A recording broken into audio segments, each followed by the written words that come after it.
Everyone loves a loud mouth until it meets absolute silence.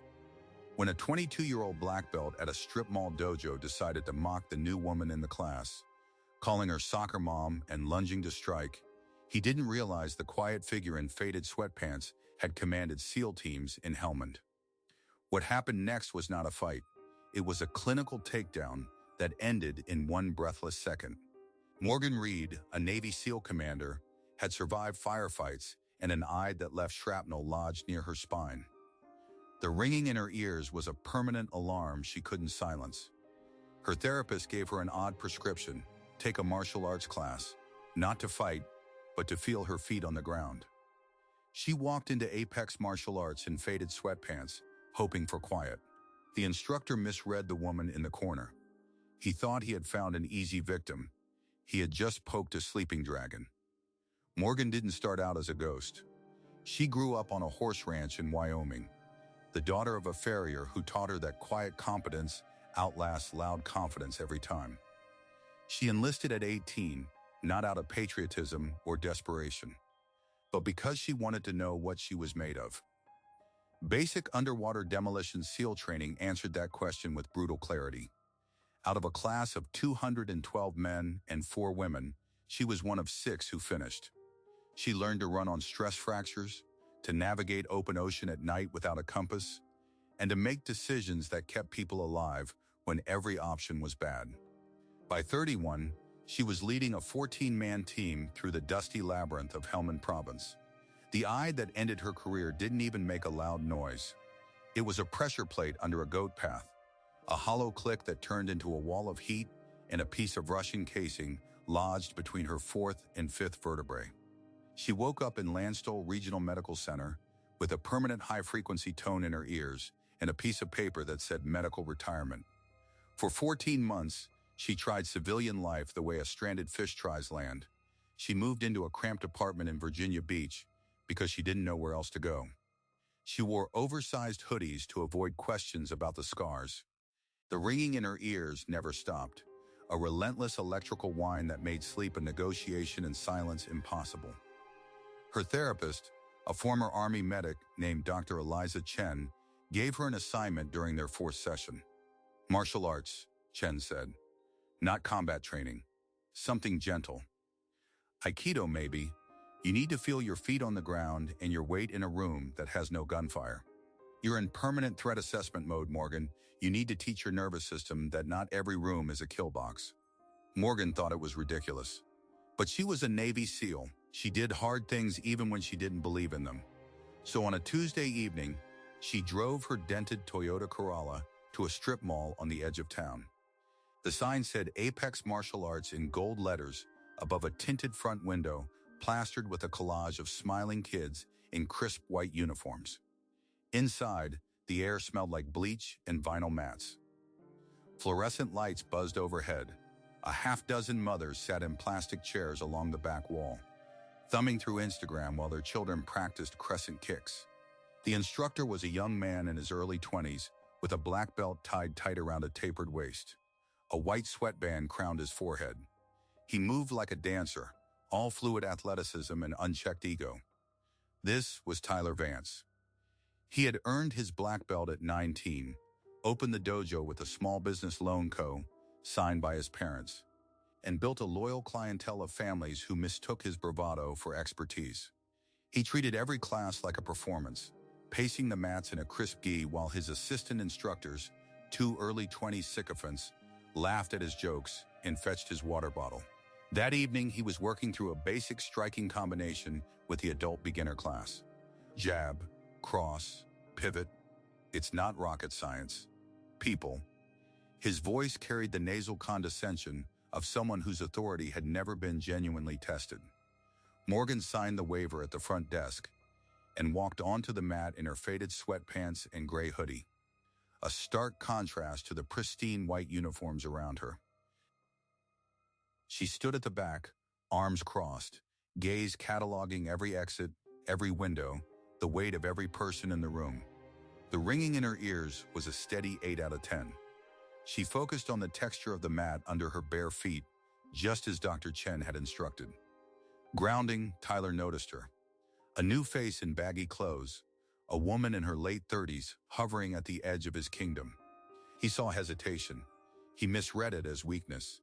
"You in the gray," he called out, pointing a taped finger, front and center. "Let's see what you've got." The other students turned. Morgan didn't move. The buzzing in her ears spiked to a 9. Tyler's grin widened, a cruel glint in his eye. He thought he'd found his punchline. He didn't know he had just invited a wolf to the center of the room. Tyler snapped his fingers. "I said front and center." "What are you, deaf?" The room went still. The other students shuffled backward, instinctively creating space. Nobody looked at Morgan. They looked at their feet, at the ceiling, anywhere but at the woman in gray who had just become the chosen sacrifice. The assistant instructors exchanged smirks. They had seen Tyler do this before. Pick someone new, someone quiet, use a jab cross demonstration to accidentally clip their jaw, then laugh it off as tough love. The moms along the back wall didn't flinch. They were on their phones, halfway through their second rose of the evening, outsourcing discipline to the man in the white pajamas. Morgan stood exactly where she was. The ringing in her ears climbed to a piercing 10. "Doctor," Chen's voice echoed somewhere in the static. "Ground yourself. Feel your feet." She felt the mat. She felt the cool draft from the ceiling vent.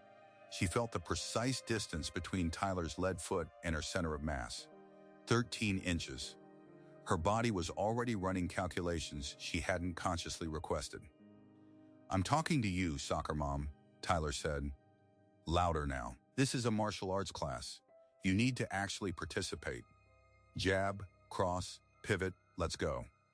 He mimed the combination with exaggerated slowness, the way you'd patronize a child. Morgan spoke for the first time. Her voice was low, graveled by 14 months of bad sleep.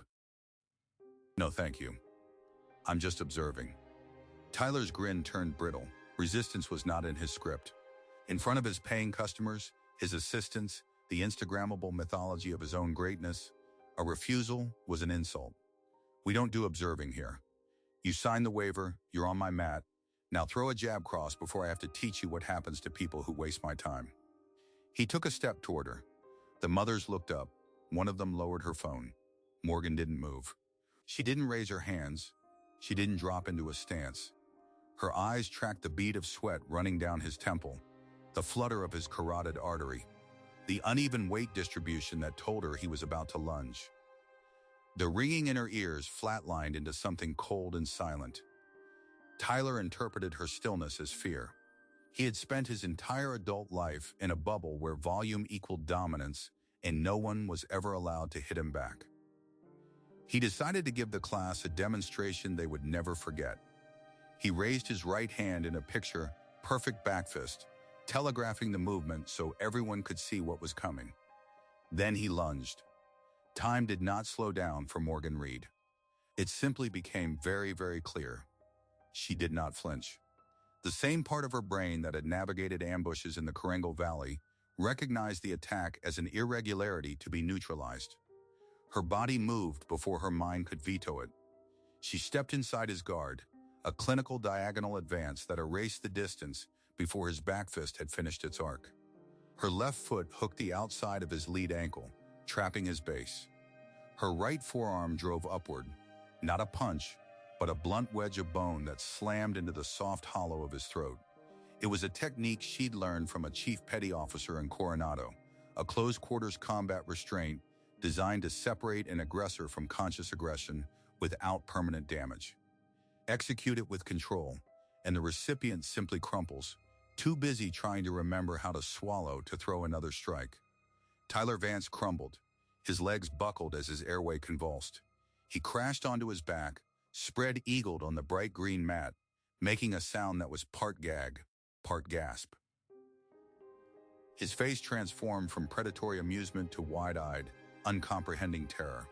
A purple bruise was already blooming above his collarbone. No one spoke. No one moved.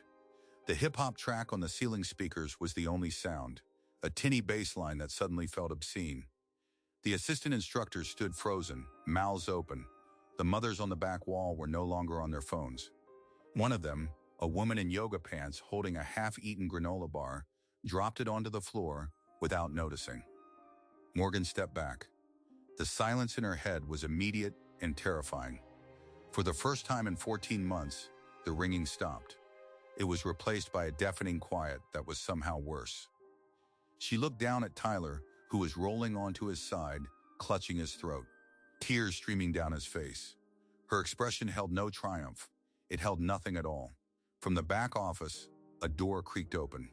Footsteps, heavy, uneven, the sound of a man walking with a permanent limp. Richard Griffin, the gym's owner, stepped onto the mat. He was a man in his late 50s, built like a brick chimney, with a nose that had been broken so many times it pointed slightly left. Gruntwork tattoos faded up his forearms. He didn't rush.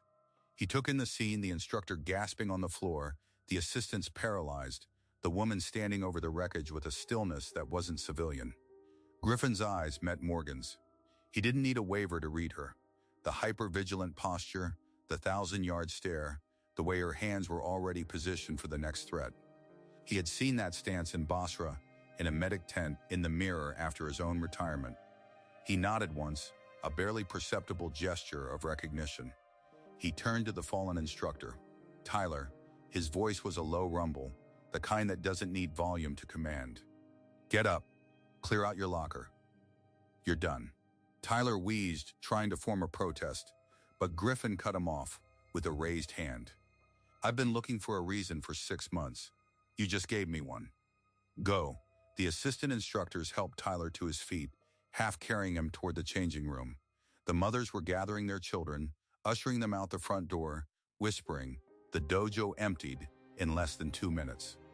Griffin walked over to Morgan. He reached into the pocket of his worn canvas jacket and pulled out a business card. It was faded, the edges frayed, as if it had lived in that pocket for years. He handed it to her. 5 a.m. private sessions. No gi, no ranks, no nonsense. Just a few ghosts trying to sweat out the static. Morgan stared at the card. She didn't take it at first. She was still calibrating threat levels, the quiet in her head, making everything feel too sharp. Then her hand reached out, and her fingers closed around the cardboard. Griffin didn't wait for an answer. He limped back toward his office, pausing only to switch off the ceiling speakers. The silence that followed was absolute. Morgan drove home in her dented Corolla, the city lights smearing past the windshield. The business card sat on the passenger seat. She didn't turn on the radio. She didn't call anyone. She pulled into her apartment complex parking lot under a flickering nail salon sign, killed the engine, and sat there. She stared at her hands on the steering wheel. They were steady, perfectly still. The ringing in her ears had returned, but it was no longer a siren. It was a hum, a manageable hum. She looked at the card, 5 a.m. Her body was already answering what her mind was still afraid to ask. The next morning, Morgan woke at 4:15 without an alarm. She had slept 4 hours, but they were the first 4 hours in months uninterrupted by the phantom sound of rotor blades. She pulled on the same sweatpants, laced up a pair of battered running shoes, and drove through empty streets to the strip mall. The golden letters of Apex Martial Arts were dark, the parking lot empty except for a single pickup truck with a disabled veteran plate. The front door was unlocked. Inside, the fluorescent lights were off. The only illumination came from a single lamp in the back office and the pale blue glow of pre-dawn seeping through the tinted windows. The mats looked different in the half-light, less like a stage and more like a workspace. 3 men were already there, stretching in silence. They were not young. They were not wearing crisp white Gs. They wore cut-off sweatshirts, faded military shorts, and compression sleeves over joints that had been rebuilt by surgeons. One man had a prosthetic leg, the carbon fiber blade catching the dim light. Another had burned scars cascading down his left arm like melted wax. The third was Richard Griffin, sitting on a wooden bench, wrapping his knuckles with frayed hand wraps the color of old bone. Griffin looked up as Morgan walked in. He didn't smile. He didn't welcome her. He just nodded toward an empty spot on the mats. You're early, he said. Good, Morgan took her place. The other men didn't stare. They didn't ask for introductions. They treated her presence with the same gruff neutrality of soldiers sharing a transport vehicle.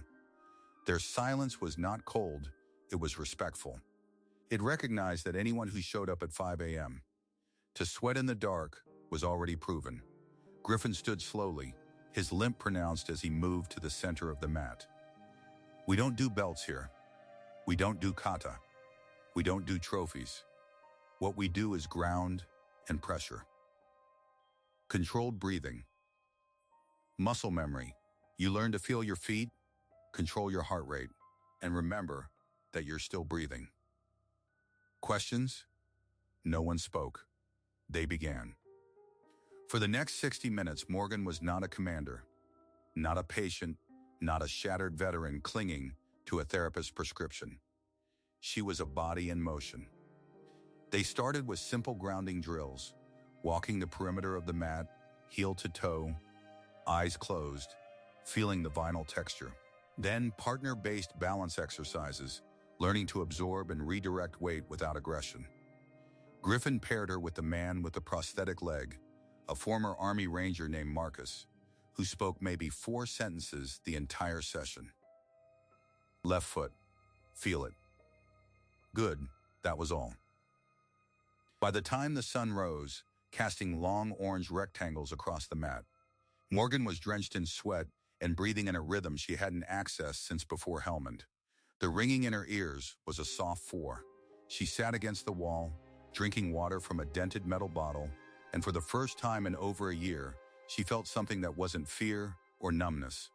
It was a faint, fragile thing, like the first green shoot after a forest fire. But across town, Tyler Vance was not experiencing a moment of quiet renewal. He was sitting in an urgent care clinic, holding an ice pack to his bruised throat and seething. The doctor had diagnosed a contusion and mild laryngeal trauma, nothing permanent. But Tyler's pride had sustained injuries no memory could measure. He had been humiliated in front of 24 customers. His Instagram feed, once a carefully curated gallery of flying kicks and flexed biceps, was now filling with comments. Is that the guy who got dropped by a mom? Bro got folded. The video had been uploaded by one of the waiting moms, a shaky cell phone clip that cut off just as Tyler hit the mat. It had 200,000 views by morning. At his parents' house in a gated community on the north side of town, Tyler sat in the breakfast nook with his father, Randall Vance, a personal injury attorney whose billboards dominated the I-264 corridor. Randall was a man in his early 60s with a silver mane, a tanning bed complexion, and an expensive suit that could not hide the same brittle ego he had passed down to his son. He was also a major donor to several local politicians and the de facto legal counsel for a dozen small businesses in the Virginia Beach area. They can't do this, Tyler rasped, his voice a hoarse whisper. She assaulted me. Griffin fired me without cause. I want to sue her. I want to sue the gym. I want to own that building. Randall examined the bruise on his son's neck with a dispassionate eye. You signed a liability waiver. The gym's cameras will show you initiated contact. Your case against the woman is thin. He paused, tapping a manicured fingernail on the marble countertop. But Griffin's lease has a moral turpitude clause. If we can demonstrate that the gym is a dangerous environment, or that Griffin is running an unlicensed operation with questionable individuals, we can terminate his lease. Without a location, his business is dead. Sometimes you don't win the fight. You win by making sure the other guy can't keep fighting. That afternoon, Randall Vance began making phone calls. First, to the property management company that owned the strip mall, requesting a formal review of Apex martial arts operations.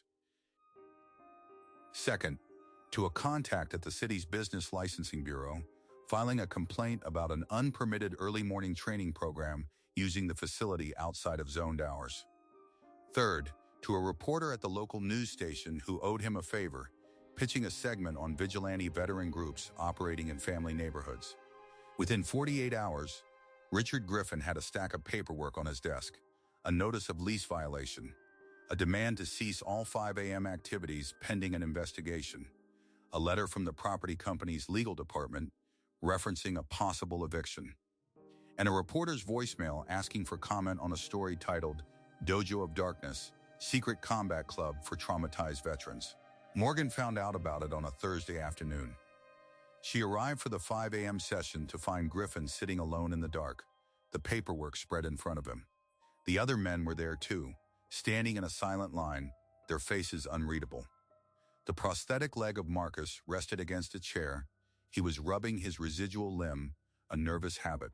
Griffin looked up at Morgan. "Seems the Vance family doesn't like losing," he said. "They're trying to shut us down. All of us. And if this eviction goes through, I lose the gym, and frankly, I don't have the cash to fight it." The weight of the moment pressed down on the small room. These men, these ghosts, had found a sanctuary, a place where they could carry their invisible wounds without judgment. Now it was being taken away, not by a fair fight, but by a wealthy lawyer with a vendetta and a son who couldn't accept that the world had finally drawn a line in front of his bullying. Morgan stared at the papers. The ringing in her ears spiked, a sudden burst of static, then settled. She realized something. She had spent 14 months hiding, leaving the fight behind. But this was not a firefight. This was an injustice she could face standing upright, and she knew exactly how to respond. Morgan didn't draft a legal defense. She didn't hire a lawyer. She did what a SEAL commander does when outgunned on paper.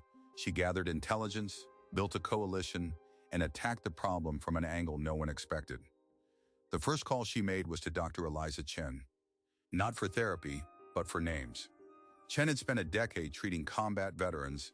She knew every broken operator within a 50-mile radius who had transitioned into civilian careers as journalists, lawyers, and community organizers. Within an hour, Morgan had a list. The second call went to a former Navy JAG officer named Angela Cross, now a pro bono legal advocate for veteran-owned businesses. Morgan laid out the situation. A lease threatened by a personal injury lawyer with political connections, a bogus moral turpitude complaint, and a reporter sniffing for a scandal. Cross listened without interruption, then asked one question. "Is this gym legitimate?" Morgan paused. "It's the most legitimate thing I've found since I came home." Cross took the case before lunch. By Friday evening, a counter-narrative began to take shape. Cross filed a formal response to the property company, attaching sworn affidavits from a dozen veterans who trained at Apex, describing it as a therapeutic environment, not a fight club. Marcus, the former ranger, wrote his statement by hand on a yellow legal pad, detailing how Griffin's sessions had kept him from swallowing a bottle of pills after his fourth prosthetic revision. Another veteran, a former Air Force pararescueman, submitted medical records showing his blood pressure had dropped 20 points since joining the 5 a.m. group. These were not warriors training for combat. They were survivors training to stay alive. But the decisive blow came from an unexpected direction. The local news reporter, a woman named Keisha Barnes, had been pitched a hit piece on vigilantism. Instead, she began doing actual reporting. She interviewed the parent who had uploaded the viral video.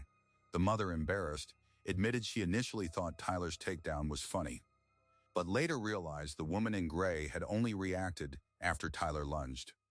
She gave Barnes the full, unedited clip, which showed Tyler initiating the attack with a back fist while Morgan stood frozen. Barnes also dug into Randall Vance's legal history. She found a pattern. Over the past decade, Vance had filed 27 similar lease violation complaints against small businesses, nearly all of which settled out of court to avoid litigation costs.